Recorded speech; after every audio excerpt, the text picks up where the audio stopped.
السلام علیکم ورحمۃ اللہ وبرکاتہ۔ امید ہے کہ آپ تمام حضرات بخیر و عافیت سے ہوں گے۔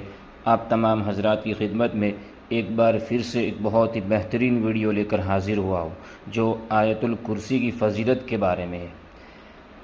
اس کی فضیلت بہت زبردست ہے، آپ خود سنیے حضرت مفتی سعید احمد صاحب پالنپوری رحمۃ اللہ علیہ کی زبانی۔ اعوذ باللہ من الشیطان الرجیم، بسم اللہ الرحمن الرحیم۔ اللہ لا الہ الا هو الحی القیوم، لا تأخذه سنة ولا نوم، له ما في السماوات وما في الأرض، من ذا الذي يشفع عنده إلا بإذنه، يعلم ما بين أيديهم وما خلفهم، ولا يحيطون بشيء من علمه إلا بما شاء، وسع كرسيه السماوات والأرض، ولا يؤوده حفظهما، وهو العلي العظيم۔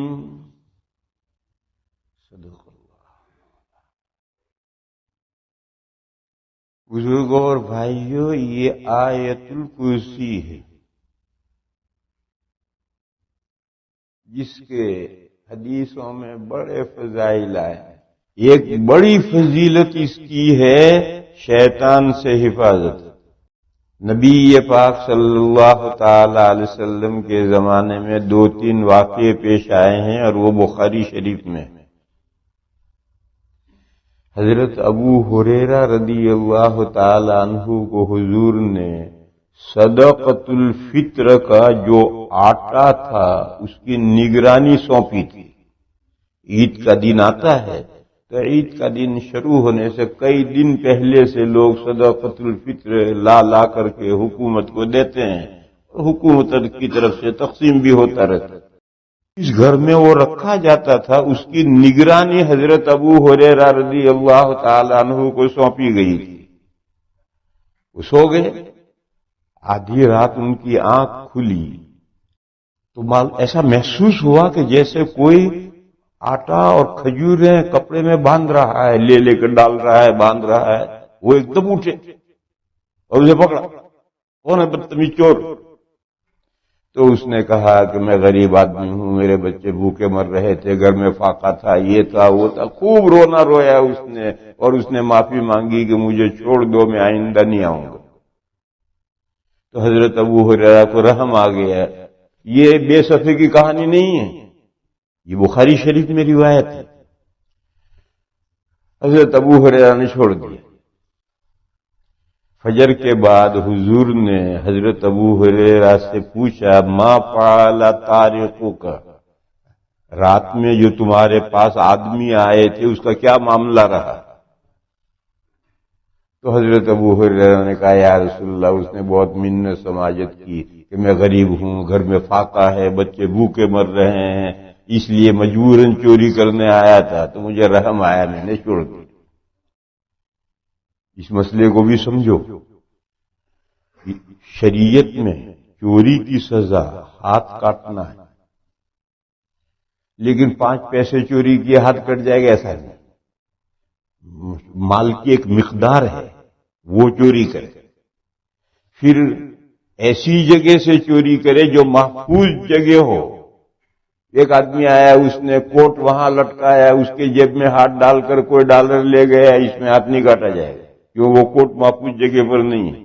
اسی طریقے سے بھوک مری کے زمانے میں کوئی چوری کرے، اس کا ہاتھ نہیں کاٹا جائے گا۔ مسئلہ ہے اس کا، بھوک مری ہے، گھر میں فاقہ ہے، بچے مر رہے ہیں، کیا کرے گا؟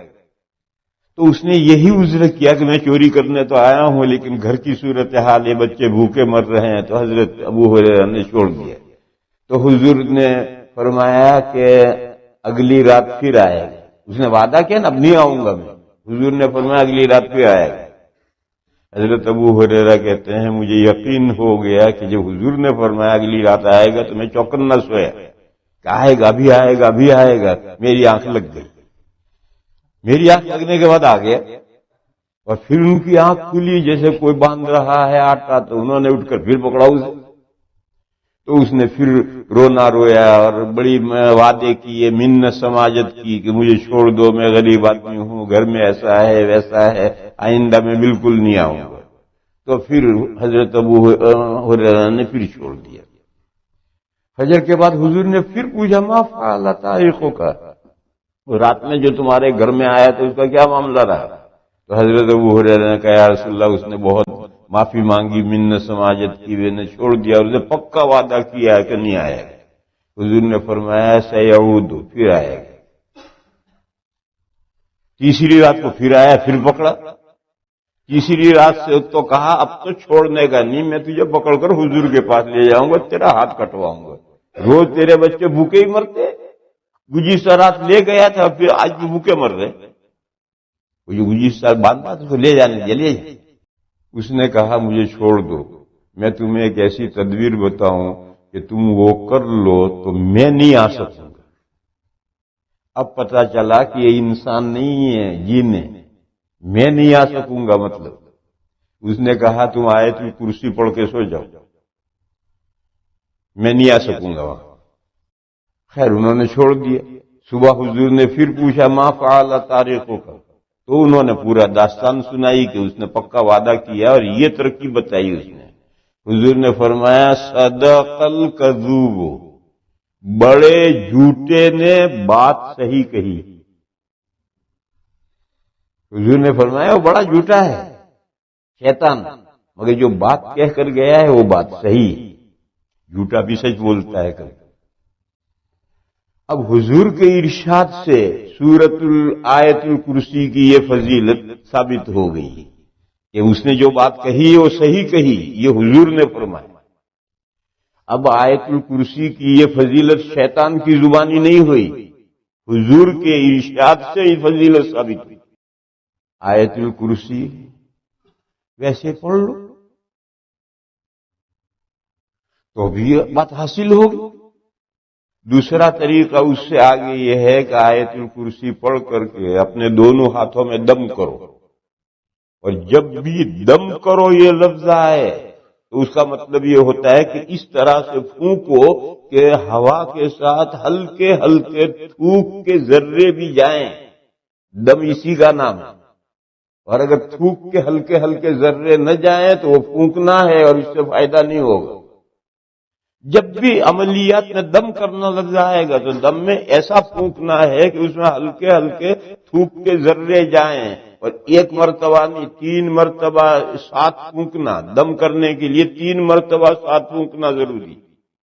آپ نے کوئی چیز پڑھی، بچے کو الحمد شریف پڑھی، بچے کو نظر لگی تو آپ نے الحمد شریف پڑھی، بچے کو نظر لگی، یا بچے کو بے چینی ہے، چمکتا ہے، تو آپ الحمد شریف پوری پڑھیے بسم اللہ کے ساتھ۔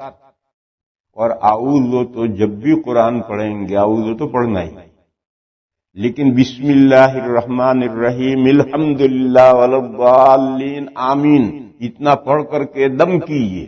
دم کرنا یہ ہے 3 پھونکے ساتھ جانی چاہیے، اور ہوا کے ساتھ ہلکے تھوک کے ذرے جانے چاہیے تو فائدہ ہو۔ اگر من میں آپ نے آیت الکرسی پڑھ لی کوئی فائدہ نہیں ہو۔ آپ کے لیے ضروری ہے کہ آپ سرن پڑھیں یا جہرن پڑھیں، لاؤڈلی پڑھیں یا آہستہ سے چپکے سے پڑھیں، من میں پڑھنا کافی نہیں۔ پھر وہ پڑھ کر کے دونوں ہاتھوں پر دم کریں 3 مرتبہ، ایسا کہ ہلکے ہلکے تھوک کے ذرے جائیں، اور پھر اپنے پورے بدن پر جہاں تک ہاتھ پہنچے ہاتھ پھیر لیں۔ دوسرا طریقہ یہ ہے طریقہ ایک پڑھ لیا، کوئی دم وم کچھ نہیں کیا، صرف پڑھ لو گے، من میں نہیں، سرن یا جہرن پڑھو گے، یاسین شریف وہ آیت الکرسی کی اور سورہ فاتحہ کی برکتیں حاصل ہوں گی، اور آہستہ پڑھ کر ہاتھوں میں دم کر کے پورے جسم پر پھیر لو تو بھی فائدہ ہو۔ اور تیسری صورت یہ ہے کہ احاطہ باندھو، احاطہ باندھو، آیت الکرسی پوری پڑھ لی، پوری پڑھ کر پھونکو، جہاں سے پھونکنا شروع کیا وہاں سے گھما کر کے پھونک وہیں لا کر روکو، چھوڑو، اور دماغ میں احاطہ باندھو کہ میں نے اپنا یہ گھر پورا احاطہ کر دیا۔ دیکھو یہ مضمون کسی حدیث میں نہیں آیا، یہ عملیات کی بات ہے، جو قرآن و حدیث کی بات ہے اس کا مقام کچھ اور ہے، یہ عملیات کی بات ہے، کسی حدیث میں یہ مضمون نہیں آیا کہ الحمد شریف، الحمد نہیں، آیت الکرسی پڑھ کر کہیں سے بھی پھونکنا شروع کرو، اور پھونک کر کے دماغ میں نیت رکھو کہ میں اتنا علاقہ احاطہ باندھ رہا ہوں، اور پھونک شروع کر کے یوں لا کر کے وہاں ملا دو۔ تو یہ جتنا آپ نے احاطہ باندھا ہے اتنا احاطہ جو ہے شیطان کے شر سے محفوظ ہو جائے۔ میں نے صاف کہا کہ یہ کوئی قرآن حدیث کی بات نہیں، یہ عملیات کی بات ہے، ہر چیز کو اس کے درجے پر رکھنے کا، قرآن کی بات قرآن کی بات ہے، حدیث کی بات حدیث کی بات ہے، لوگوں نے جو باتیں بڑھائی ہیں اپنے تجربات کی بنیاد پر اس کا مقام اس کی جگہ پر ہے، اگر وہ شریعت کے خلاف نہیں ہے تو اسے مانا جائے، اس پر عمل کرنا چاہیے۔